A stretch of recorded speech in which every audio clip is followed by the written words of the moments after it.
하나님이 쓰시고자 하는 사람에게 비전을 주십니다. 하나님께 비전을 받은 사람은 어떻게 살아야 되느냐? 자기의 일생을 그 비전을 이루기 위해서 헌신함으로 살아야 될 것입니다. 갈렙은 하나님께 비전을 받았습니다. 그 비전을 이루기 위해서 여호수아 앞에 나아가서 우리가 알고 있는 유명한 말을 하죠. 이 산지를 내게 주소서. 그 산지는 헤브론 지역을 말합니다. 헤브론은 이스라엘이 정복하기 어려운 땅입니다. 해발 927m 높은 고지대에 있고요. 또 이 헤브론 성읍은 아낙 자손이 지키고 있습니다. 아낙 자손은 그 전설의 네피림의 후손이고 키가 2m가 넘는 거인들, 가나안의 최고의 전사들입니다. 그런가 오늘 본문 12절에 나와 있지만 그 헤브론 성읍은 크고 견고해서 또 요새화되어 있기 때문에 누가 쉽게 정복할 수 없는, 정복 불가능해 보이는 그런 성읍입니다. 이런 헤브론 성읍을 정복하려면 큰 희생이 따를 수밖에 없는데, 그럼에도 불구하고 갈렙은 이 산지를, 헤브론 산지를 내게 달라고 요청합니다. 여러분, 여호수아 갈렙 시대에 이스라엘 백성 가운데 이 두 사람보다 뛰어난 사람이 있겠습니까? 나이로 볼 때에, 연륜으로 볼 때에, 또 이스라엘 백성들 가운데 이런 업적으로 생각할 때에 갈렙보다 뛰어난 존재는 없죠. 갈렙이 여호수아에게 어떤 땅을 찍어서 달라고 해도 여호수아는 안 줄 수가 없습니다. 그러면 당연히 이스라엘 평야라든지 갈릴리 호수를 달라 그래야 맞는 거 아니겠습니까? 뭐하러 그 힘든 땅을, 그 헤브론 산지를 달라고 하는 것입니까? 이유가 있다면 하나님의 약속이 거기 있기 때문입니다. 창세기 13장에 보면 하나님께서 아브라함에게 복을 주셔서 아브라함과 롯의 가축이 많아서 그 지역에 함께 거처할 수가 없으니까 우리가 서로 따로 살면 좋겠다. 그래서 아브라함이 제안하죠. 네가 먼저 땅을 택해라. 그럼 나머지 땅은 내가 하마. 이 롯이요, 자기 눈을 들어서 보니까 요단 지역이 너무나 좋은 거예요. 그 요단 오온들을 롯이 선택합니다.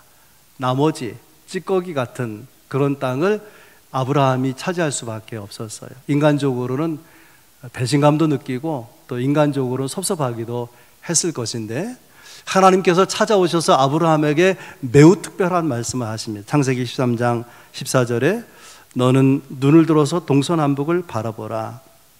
그 땅을 너와 내 자손에게 영원히 주리라. 17절에 그 땅을 두루 다녀보라. 내가 그것을 너에게 주리라.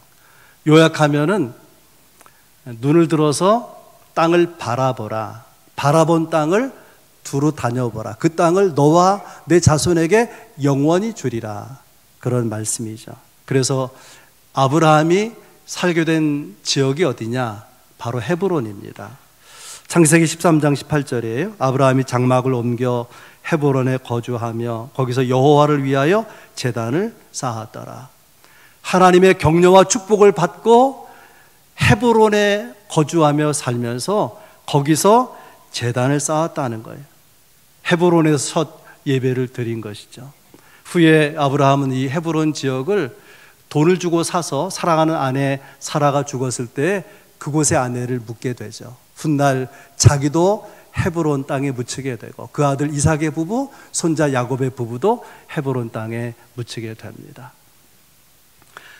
아브라함이 왜 헤브론을 선택했을까? 이 헤브론에서 예배의 중심지가 되고 하나님의 영광의 중심지가 되게 하려는 의도가 있었던 것이죠.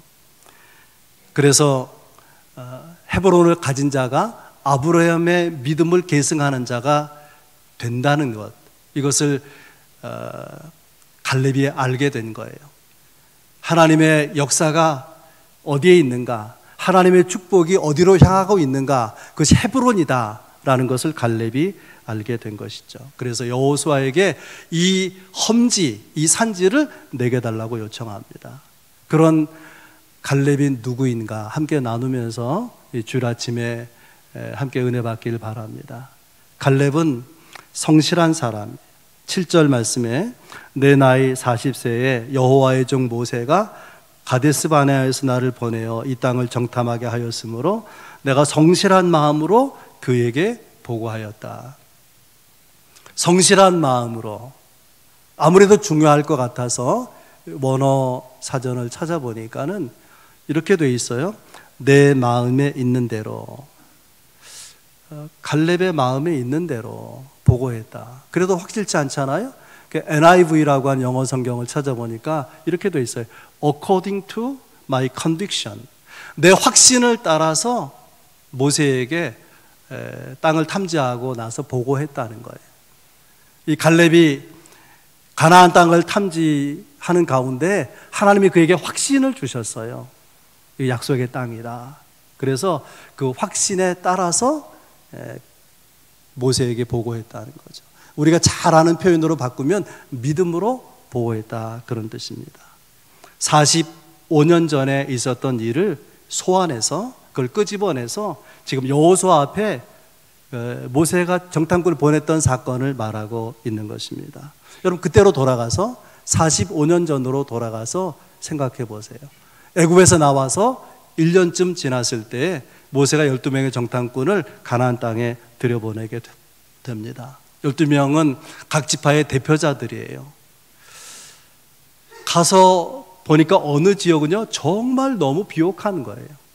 포도송이가 맺힌 것을 보았는데 얼마나 큰지 그 포도송이가 몇 개 달려있는 가지를 잘랐는데 혼자 들 수 없어서 그것을 막대기에 꿰어가지고 두 사람이 메고 왔다는 거예요.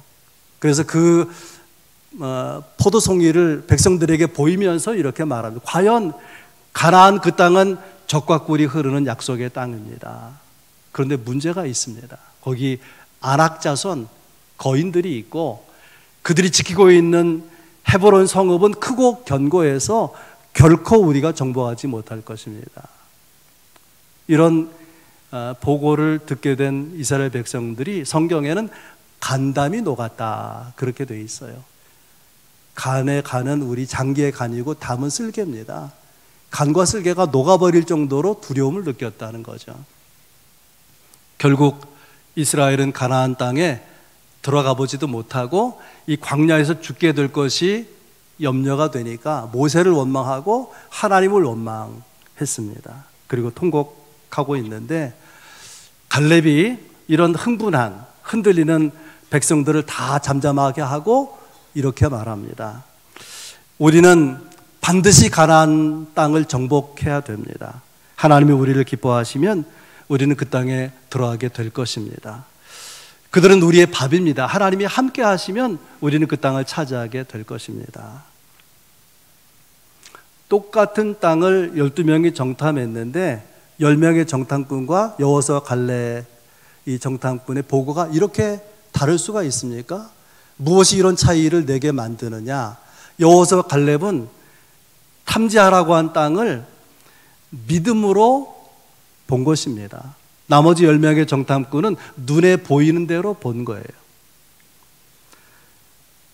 결국 눈에 보이는 대로 보고한 이 10명의 정탐꾼의 부정적인 보고 때문에, 그것 때문에 낙심하고 두려워하고 원망불평하게 된 이스라엘 백성들 때문에 뒤로 돌아 해가지고 광야로 들어가서 38년 유리방황하게 되죠. 아주 오래전에 제가 교육전도사로 있었을 때 일화인데요, 어느 교회에 어떤 전사님하고 그 무슨 모임에 참석을 했는데 끝날 때 이런 얘기를 제가 들었어요. 그 동료 전사님이 나는 그 강대상에 말이지 그 마이크 선이 강대상 밑으로 이렇게 쭉 늘어뜨려져 있는 그 모습이 눈에 걸려가지고 거기서 뭘 했는지 아무것도 들어오지 않아. 왜 그렇게 하지 교회가? 도대체가 집중이 안 된다는 거예요. 그분은 미대를 나오고 신학교 가서 주의 종이 된 전도사님. 그게 눈에 보이는 거죠. 저는 그 교회 갈 때도 눈에 거슬렸고 나와서도 역시 불편했던 게 뭐냐면 큰 도로변에 그 교회가 걸친 현수막이 있었는데 성경 구절이 써 있어서 주 예수를 믿으라 그리하면 너와 내 집이 구원을 받으리라. 하나님의 말씀이죠. 근데 저는 이런 생각이 들었어요. 왜 명령조지? 하나님이 직접 하신 말씀도 아닌데 바울이 하는 말입니다.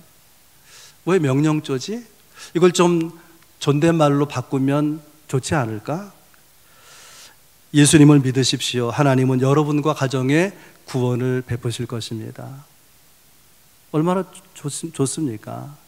제가 그 현수막을 보면서 하나님을 모르는 사람들이, 교회 안 다니는 사람들이 이 현수막에 쓰여진 글씨를 보고서 교회가 무례하다고 생각하지 않을까? 교인들이 무례하다고 생각하지 않을까? 저 현수막을 통해서 과연 전도는 될 것인가? 그것이 저는 염려가 되었습니다. 무엇이 보이느냐 보다도 어떤 눈으로 보느냐가 중요합니다. 하나님의 축복을 구하는 것도 중요하지만 더 중요한 것은 믿음의 눈을 가지는 것입니다. 갈렙은 가나안 땅을 탐지하는데요, 그냥 보이는 대로 탐지하는 것이 아니라 믿음의 눈으로 보고 그리고 돌아와서 믿음으로 보고하고 있는 것입니다. 여러분 한번 생각해 보시기를 바랍니다. 하나님은 모세에게 명해서 가나안 땅을 정탐하라고 했는데 과연 이것이 정탐이 목적이었을까? 정탐하지 않아도 하나님이 주신다고 약속하신 땅이에요. 결국 이스라엘이 그 땅을 차지하게 될 것인데 정탐하라고 하는 것은 결코 정탐 자체가 목적이 아니었을 거예요. 정탐하면서 가서 그 땅을 보면서 야, 하나님이 약속한 땅 이렇게 좋구나. 하나님이 젖과 꿀이 흐르는 땅을 과연 우리에게 약속해 주신 것이구나. 그런 소망을, 그런 믿음을 가지게 하는 것 아니었겠습니까? 하나님의 약속을 확신하라, 그런 뜻이죠. 그래서 오늘 본문 7절에 갈렙이 뭐라고 말합니까? 내가 성실한 마음으로 보고했다. 성실한 마음이 뭐라고요? 믿음으로 약속하신 땅을 보고 와서 또 믿음을 가지고 그 땅에 대해서 말을 했다고 하는 것입니다. 이런 사건이 있고 45년이 지났습니다. 백성들은 하나님의 그 땅에 대한 약속을 다 잊어버린 가운데 있죠. 그러나 갈렙은 여전히 생생하게 그 하나님 주신 약속과 약속에 대한 비전을 붙들고 있었던 것이죠.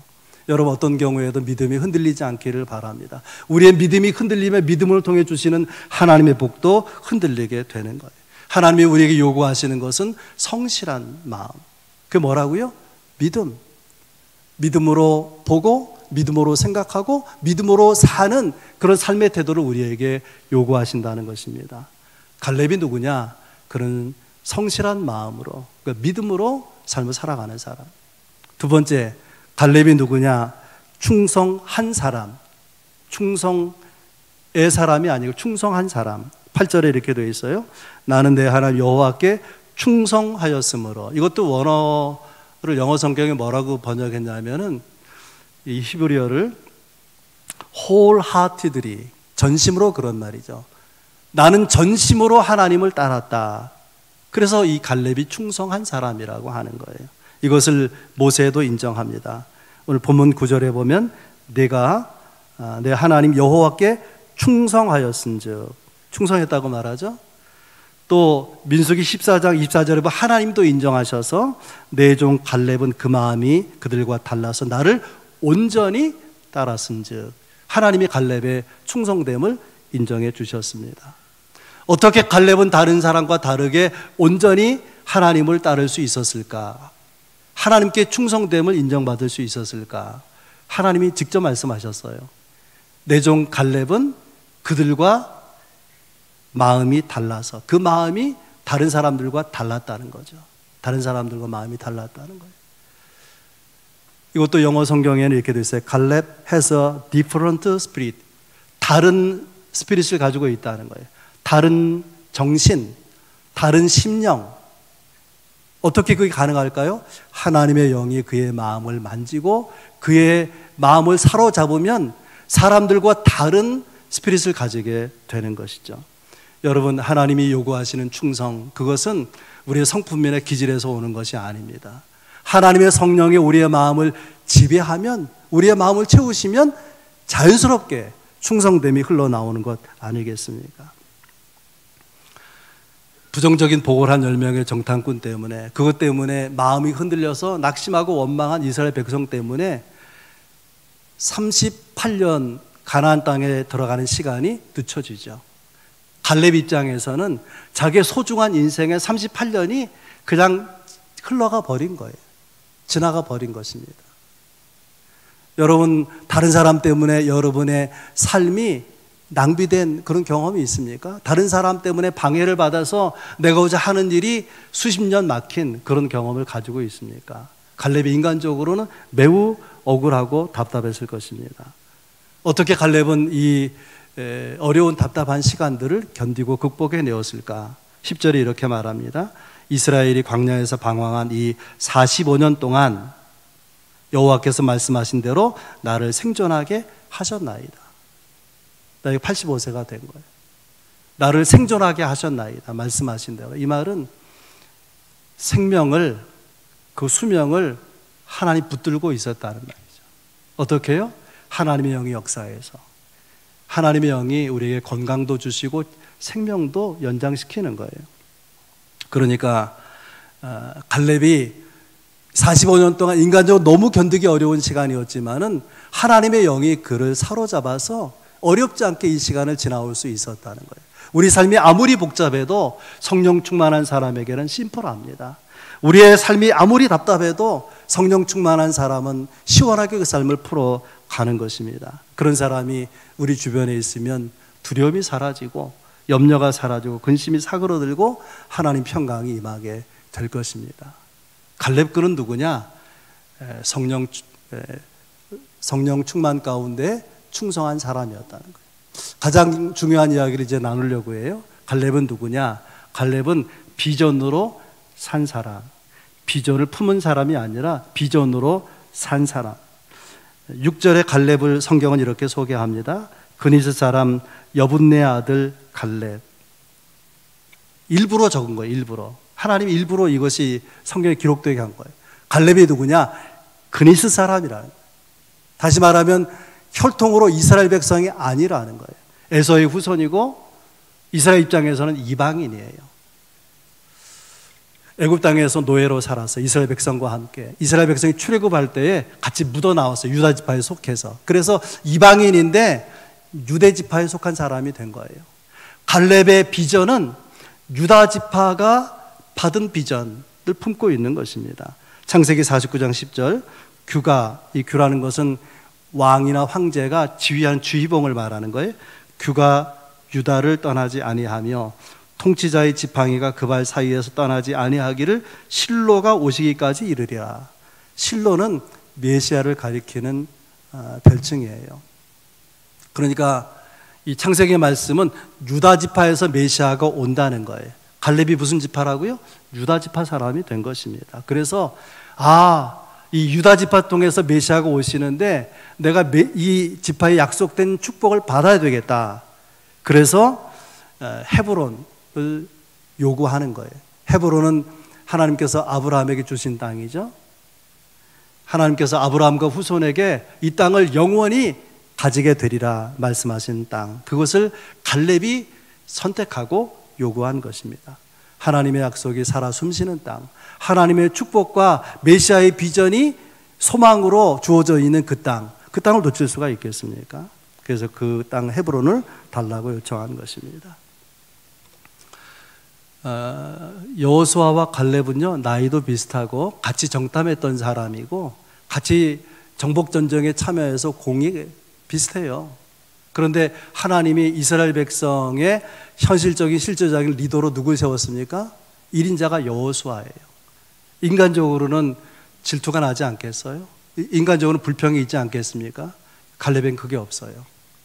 왜 그러냐? 여러분, 메시아가 어느 지파에서 나오죠? 유다 지파에서 나와요. 여호수아는 에브라임 지파 사람이에요. 현재 1인자지만 그 지파에서 메시아가 나오는 게 아니에요. 이 갈렙은 그니스 족속이었지만은 유다 지파에 끼어서 나왔기 때문에 지금 메시아의 이 흐름 가운데 있게 된다는 거예요. 그러니까 질투할 이유가 없는 거죠. 비전의 사람은 질투에 떨어지지 않는 것입니다. 그러나 이 비전이 희미해지면 어떻게 되느냐? 육신의 만족에 쉽게 무릎을 꿇는 거예요. 거룩한 열심이 사그러들고 마는 것입니다. 성경을 보면 많은 사람들이 부르심을 받아요. 말하자면 비전을 받았지만은 그 비전이 희미해지기 때문에 그래서 결국 귀하게 쓰임받지 못한 그런 성도들, 그런 일꾼들, 그런 주의 종이 얼마나 많이 있습니까? 한 가지 더 생각해 볼 것은 어떤 비전을 가지느냐, 이게 중요한 거예요. 그냥 비전이 있으면 중요한 것이 아니라 그 비전이 신앙적 비전이냐, 이게 대단히 중요한 것인데요. 놀랍게도 오늘 본문 9절과 12절에 보면 이런 표현들이 계속 번갈아 나와요. 반복해서 번갈아 나와요. 하나는 하나님이 말씀하신다는 거예요. 또 하나는 여호와께서 말씀하신 대로라는 표현이 반복해서 나오는 거예요. 우리가 삶에 대해서 의욕을 갖는 자체가 중요한 것이 아니고 말씀에서 나온 의욕이라야 하는 거예요. 말씀에서 나온 비전이라야 힘이 있는 것입니다. 아무리 삶이 답답하고 현실이 어려워도 말씀을 붙들고 비전을 품은 사람의 삶은 하나님이 뚫어주시는 거예요. 하나님이 그 길을 시온의 도로처럼 열어주시는 것입니다. 갈렙에게는 이런 비전이 있었다는 거죠. 또 생각해 볼 때 세 번째로 이 갈렙의 비전은 어떤 비전이냐면 85세의 비전이에요. 어떤 비전이요? 85세의 비전. 10절 끝나는 부분부터 11절을 보면 오늘 내가 85세로 돼 모세가 나를 보내던 날과 같이 오늘도 내가 여전히 강건하니. 나이가 몇 살이라고요? 85세. 여전히 강건할 수 있을까요? 그럴 수 없는 거죠. 나이가 60이 넘어서면 몸이 약해지기 시작하고 70세에 병원 들락거리죠. 의사들 도를 다 70세 나이 이유가 벌어지고 그렇지 않습니까? 갈렙이 내가 45년 전과 하나도 다를 바가 없이 강건하다라는 말은 체력을 말하는 게 아니에요. 건강을 말하는 게 아닙니다. 내가 여전히 전장에 나갈 수 있다. 이것은 비전을 말하는, 여전히 가슴 뜨는 비전이 45년 전이나 지금이나 동일하다라고 말하는 것입니다. 여러분, 비전은 나이와 상관없습니다. 85세에도 비전을 가질 수 있어요. 나이에 겁먹지 마세요. 세월에 여러분 겁먹지 마시기를 바랍니다. 주일 점심 식사조가 편성이 되어 있는데 1조에 속한 분들이 우리가 이제 70이 넘었으니까 또 허리도 다리도 아프니까 식사조에서 좀 빼주면 어떠냐, 그런 요청이 있었는데 제가 안 들으니까 장로님들에게 말했던가 봐요. 정책당회를 하는데 이 문제가 거론이 돼서 꽤 진지하게 다뤘어요. 결론은 75세면 몰라도 70세는 좀 곤란하지 않을까. 갈렙은 어떻게 생각할까요? 나는 70세가 아니라 85세지만 만약에 이것이 주의 일이라면 해보겠습니다. 이게 갈렙이에요. 그는 그의 가슴에 비전이 있기 때문에 영원한 청년이, 영원한 청년. 비전을 가진 사람은 지치지 않습니다. 비전을 가진 사람은 갈렙처럼 청년 마인드로 살아갈 수가 있는 것이죠. 나이가 든 사람에게 젊어 보인다, 그런 말은 참 듣기 좋은 흐뭇한 말이죠. 그럼에도 불구하고 젊어 보이는 것과 젊은 것은 다른 것입니다. 갈렙의 나이 85세예요. 결코 젊지 않죠. 그도 쉬고 싶은 나이이고요. 85세의 갈렙은 쉬고 싶은 나이에 있는 것이고, 또 쉬운 일을 하고 싶고 쉬운 일을 더 쉽게 하고 싶어 하는 그런 나이에 이르러 있는데도 놀랍게도요, 사람들이 못하겠다고 하는, 가장 힘들어하는 이 헤브론 정복하는 일을 나에게 맡겨달라는 거예요. 놀랍지 않습니까? 하나님이 그에게 주신 비전, 가슴 뛰는 비전을 붙들고 있기 때문에 그런 것이죠. 정말 늙은 사람은 누굴까요?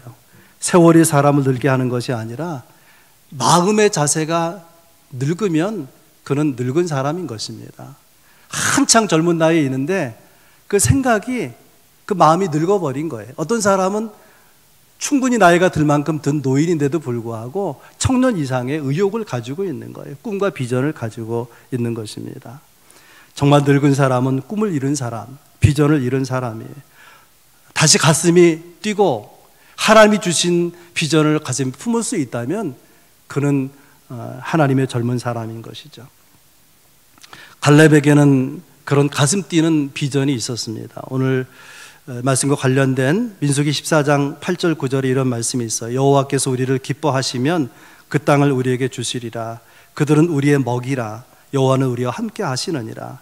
그들을 두려워하지 말지니라. 여러분, 이게 어떤 이야기냐면 하나님이 기뻐하시면 가나안 땅 정복할 수 있다. 하나님이 함께 하시면 불가능해 보이지만 그 땅 차지할 수 있다는 거예요. 그러니 염려하지 말라, 두려워하지 말라 말하지 않습니까? 이런 자세로 살았던 갈렙의 삶이 어떻게 되었을까? 결론적인 말씀인데요. 갈렙은 아낙 자손을 쓸어버립니다. 여호수아서 15장 14절 말씀이에요. 갈렙이 거기서 아낙의 소생 그 세 아들 곧 세세와 아이만과 달메를 쫓아내었고, 아낙 자손이 누구라고 했죠? 거인 족속이에요. 거인 족속. 이 가나안에 그보다 용맹한 전사가 없는 전설의 전사들이죠. 최고의 전사들. 그 가운데서 가장 뛰어난 거인들 중에서 가장 뛰어난 용사 세 사람을 누가 쫓아내요? 갈렙이 쫓아내는 거예요. 한 장 거슬러 올라가서 여호수아 14장 15절에 있는 말씀입니다. 헤브론의 옛 이름은 기랏 아르바라. 아르바는 아낙 사람 가운데서 가장 큰 사람이었더라. 그리고 그 땅에 전쟁이 그쳤더라. 누구 때문에? 갈렙 때문에. 갈렙은 전쟁을 그치게 하고 가나안 땅에 하나님의 샬롬이 정착되게 만든 인물입니다. 갈렙이 정복한 헤브론에서 다윗은 유다 나라를 세워요. 유다 지파의 왕이 됩니다. 7년이 지나서 12지파 통합 이스라엘의 왕이 되죠. 예루살렘에서. 만약에 갈렙이 없었다면 다윗이 왕이 되었을까요? 만약에 갈렙이 헤브론을 정복하는 그 산지를 내게 달라는 요청과 정복이 없었다면 오늘의 이스라엘이 있을 수가 있겠습니까? 한 사람의 가슴 뜨는 비전, 그 비전을 이루기 위해서 온 삶을 바친 헌신이 있었기에 오늘의 놀라운 역사가 있는 것이죠. 여러분, 우리 삶의 문제는 비전의 문제예요. 비전이 없다면 소망이 없는 것이죠. 또 비전이 있다면 그 비전을 나누고 사는 삶을 살아가야 될 것입니다. 여러분은 하나님이 주신 비전으로 인해서 삶의 우선순위가 있습니까? 그 비전을 감당하기 위해서 삶을 결단하신 적이 있습니까? 그 우선순위를 따라 결단을 따라 살기 위해서 여러분 헌신하고 계십니까? 갈렙이 헤브론 산지를 정복하는 것은 쉬운 것은 아니죠. 위험이 따르고 수고가 따르고 뜨거운 헌신이 있어야 가능합니다. 그러나 비전이 분명한 사람, 가슴 뛰는 비전을 품고 있는 사람은 어렵지 않게 그 어려움을 넘어가게 되는 거죠. 욥기에 보면 내가 단련받은 후에는 정금같이 나오리라 욥이 고백하지 않습니까? 단련받은 후에는 정금같이 나오리라. 갈렙이 그런 인물이에요. 삶의 시간 속에서 말씀으로 성령으로 단련받으면서 이스라엘 민족 가운데 역사 가운데 오고 오는 세대의 그리스도인과 정금같이 빛난 인물이 되어 있지 않습니까?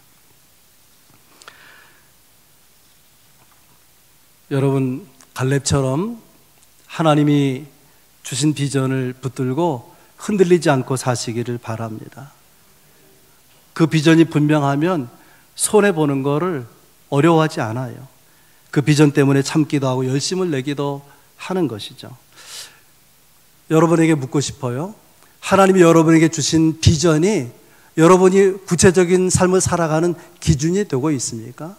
그것이 여러분의 삶의 에너지가 되고 있습니까? 그것 때문에 열정이 솟아나고 있습니까? 갈렙은 말합니다. 내 나이가 85세지만 그때나 지금이나 내 가슴에 있는 비전은 변함이 없습니다. 세월이 흘러도 변하지 않는 이 뜨거운 가슴 뛰는 비전이 여러분 가운데 있고 그런 비전의 사람을 사용하시는 은혜가 여러분 가운데 있기를 주님의 이름으로 축원합니다.